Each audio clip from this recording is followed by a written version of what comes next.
నిడదవోలు పట్టణంలో రాష్ట్ర పర్యాటక సాంస్కృతిక సినిమాటోగ్రఫీ మంత్రి కందుల దుర్గేష్ సుడిగాలి పర్యటన చేశారు. రాజమహేంద్రవరం నుండి నిడదవోలు తాడేపల్లిగూడెం మీదుగా ప్రతిరోజు వందలాది వాహనాలు ప్రయాణించే ఐరన్ బ్రిడ్జి శిథిలావస్థకు చేరటంతో స్వయంగా పరిశీలించి పరిస్థితిని ఆరా తీశారు.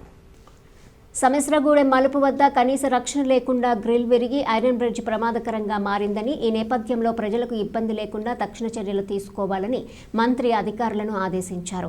ఐరన్ బ్రిడ్జిపై కాంక్రీటు మిక్సర్స్, ట్రాన్సిస్టర్ మినహా ఏ విధమైన భారీ వాహనాలను అనుమతించకూడదని, నిబంధనలు అతిక్రమిస్తే తక్షణ చర్యలు తీసుకోవాలని అధికారులను ఈ సందర్భంగా మంత్రి దుర్గేష్ ఆదేశించారు. అనంతరం నిడదవోలు డంపింగ్ యార్డ్ని, చిన్న కాశీరేవును, టిడ్కో గృహాలను, ప్రాథమిక ఆరోగ్య కేంద్రాన్ని మంత్రి దుర్గేష్ పరిశీలించారు. స్థానికంగా నెలకొన్న పరిస్థితులను అధికారులు మంత్రికి వివరించారు. ప్రజలకు ఇబ్బంది కలిగే ఏ అంశాన్ని సహించబోనని మంత్రి అన్నారు. త్వరలోనే లబ్ధిదారులకు టిడ్కో గృహాలు అందించేందుకు చర్యలు తీసుకుంటామన్నారు. స్వాతంత్ర సమర యోధుడు నేతాజీ సుభాష్ చంద్రబోస్ జయంతి సందర్భంగా సమేశ్వరగూడెంలోని చంద్రబోస్ విగ్రహానికి మంత్రి కందుల దుర్గేష్ పూలమాల వేసి ఘన నివాళులర్పించారు.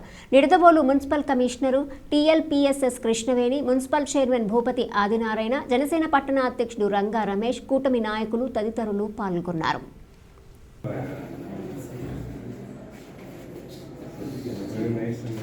అది ఈ ప్రాంతంలో ఈ రేంజ్ ఉండడం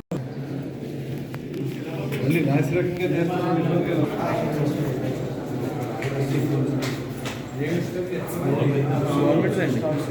నిడదవోలు పట్టణంలో వివిధ ప్రాంతాల్లో జరుగుతున్నటువంటి అభివృద్ధి కార్యక్రమాలని పర్యవేక్షించడం జరిగింది.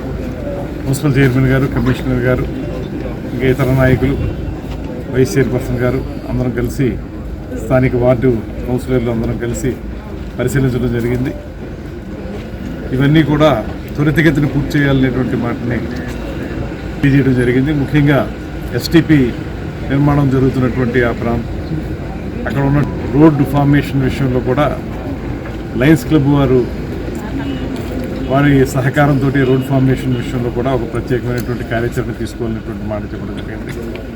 అదేవిధంగా సెంట్రల్ వెజిటబుల్ మార్కెట్, అదేవిధంగా ఫిష్ మార్కెట్ని ఆధునీకరించాలనేటువంటి ఆలోచన, దాని పక్కనే ఏదైతే మొత్తం వాటర్ ట్రీట్మెంట్ అనేటువంటి జరిగేదానికి అవకాశం ఉన్నటువంటి శాంక్షనింగ్ ఉందో దానికి సంబంధించిన ప్రదేశాన్ని పరిశీలించడం జరిగింది.